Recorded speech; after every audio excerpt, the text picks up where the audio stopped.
बुधवार सुबह दिल्ली के सिविल लाइंस इलाके में मुख्यमंत्री रेखा गुप्ता जनता दरबार यानी जन सुनवाई कर रही थी। तभी अचानक एक युवक ने उन पर हमला कर दिया।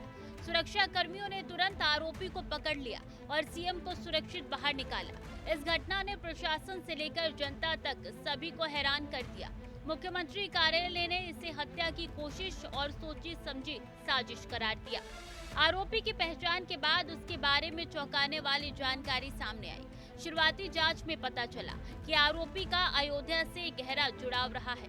इस साल मई में वो बंदरों की सुरक्षा को लेकर अनशन कर चुका था। उसने राजकोट में भी पशु हितों के मुद्दे पर प्रदर्शन किया था। पूछताछ में उसने अजीबोगरीब दावा किया कि उसे सपने में शिवलिंग दिखाई देता है। दिल्ली पुलिस के स्पेशल सेल, आईबी और अन्य खुफिया एजेंसियां मिलकर उससे पूछताछ कर रही है। हमले के बाद ये सीएम रेखा गुप्ता की सुरक्षा व्यवस्था की सबसे बड़ी परीक्षा थी। केंद्र सरकार ने तुरंत बड़ा कदम उठाते हुए उन्हें जेड श्रेणी की वीआईपी सुरक्षा दी। अब उनकी सुरक्षा की जिम्मेदारी सीआरपीएफ के स्पेशल वीआईपी प्रोटेक्शन ग्रुप के पास होगी। गृह मंत्रालय के निर्देश पर सीआरपीएफ की 22 से 25 कमांडो की टीम 24 घंटे उनकी सुरक्षा में तैनात रहेगी। जेड श्रेणी की सुरक्षा का मतलब है कि मुख्यमंत्री के आवास और सार्वजनिक कार्यक्रमों में उच्चतम स्तर की सुरक्षा व्यवस्था होगी। इसमें महिला और पुरुष पीएसओ की टीम भी शामिल रहेगी, जो हर वक्त सीएम के बेहद नजदीक तैनात रहेगी। यही नहीं, उनके आवास पर आने जाने वालों की कड़ी जांच होगी और सुरक्षा उपकरणों की तैनाती बढ़ा दी जाएगी। गुरुवार को सीएम रेखा गुप्ता की पहली तस्वीर सामने आई, जिसमें दिल्ली के 7 लोकसभा सांसद उनसे मुलाकात करते हुए नजर आए। सांसदों ने सीएम से उनका हालचाल जाना। बीजेपी सांसद बांसुरी स्वराज ने कहा कि सीएम पूरी तरीके से बहादुर है, उनका मनोबल ऊंचा है और दिल्ली के लोगों को चिंता करने की कोई जरूरत नहीं है। उन्होंने भरोसा दिलाया कि आरोपी को किसी भी हाल में बख्शा नहीं जाएगा।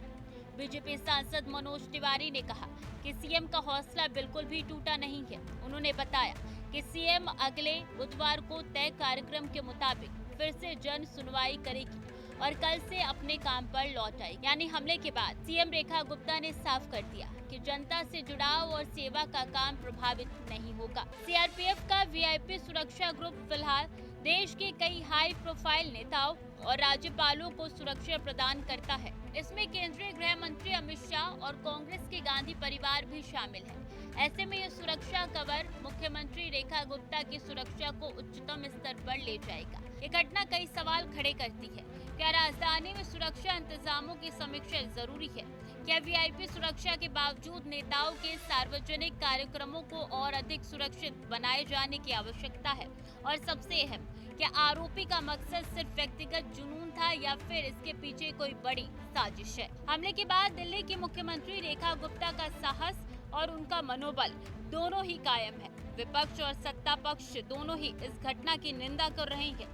फिलहाल जांच एजेंसियां आरोपी से लगातार पूछताछ कर रही है और उसकी पृष्ठभूमि खंगाली जा रही है। लेकिन इस पूरे घटनाक्रम ने ये साफ कर दिया कि लोकतंत्र में चुने हुए प्रतिनिधित्व की सुरक्षा को लेकर किसी भी तरीके की चूक अब बर्दाश्त नहीं की जाएगी। बुधवार सुबह सीएम रेखा गुप्ता अपने आवास पर जन सुनवाई करी थी। उसी दौरान उन पर हमला होता है और जो शख्स हमला करता है पुलिस ने उसको पकड़ लिया है। पूछताछ लगातार जारी है। कहा यह जा रहा है कि उसका जुड़ाव अयोध्या से। इससे पहले भी उसने बंदरों को लेकर वहां पे प्रोटेस्ट किया था, उनकी सुरक्षा को लेकर वहां पे प्रदर्शन उसके द्वारा किया गया था और ऐसे में कई पुलिस जो है उससे पूछताछ करने में लगातार लगी हुई है। सच उगलवाने की कोशिश की जा रही है। कहा यह भी जा रहा है कि उसका लगाव काफी ज्यादा कुत्तों से है, जिसके कारण उसने ये हमला किया है। इतना ही नहीं, सीएम को जो है वो जेड श्रेणी की सुरक्षा मिल गई है। सीआरपीएफ के जवान 22 से 23 जवान 24 घंटे उनकी सुरक्षा में तैनात रहेंगे और ये श्रेणी की सुरक्षा जो है वो अमूमन बड़े मंत्रियों को दी जाती है। गृह मंत्री अमित शाह और गांधी परिवार भी इसमें शामिल है। इतना ही नहीं, सीएम के इस अचेत अवस्था को भी साफ तौर पे देखा जा रहा है और उनका काफी सराहनीय कदम माना जा रहा है कि वो निरंतर बाहर निकल रही हो और कार्य में लगातार बनी हुई है। मनोज तिवारी ने भी कहा है कि उनका मनोबल टूटा नहीं है, वो सीएम महिला है और वो लगातार इस तरीके के कार्य में अब नजर आ रही है। लेकिन सवाल उठता है कि आखिर हाई सिक्योरिटी जोन के अंदर कैसे शख्स जो है वो इस तरीके के हमला करने के साहस रखता है, और कई सवाल जो है वो सुरक्षा पे भी खड़े हो रहे हैं। क्या इससे पहले कोई जानकारी नहीं जुटाई गई थी? क्या इससे पहले कोई सिक्योरिटी के पुख्ता इंतजाम नहीं किए गए थे? लेकिन अब देखना होगा आगे चल के क्या कुछ पूछताछ में निकल के सामने आता है। कैमरा पर्सन प्रिंस के साथ मैं श्रुति दीक्षित, टीवी 100 नोएडा।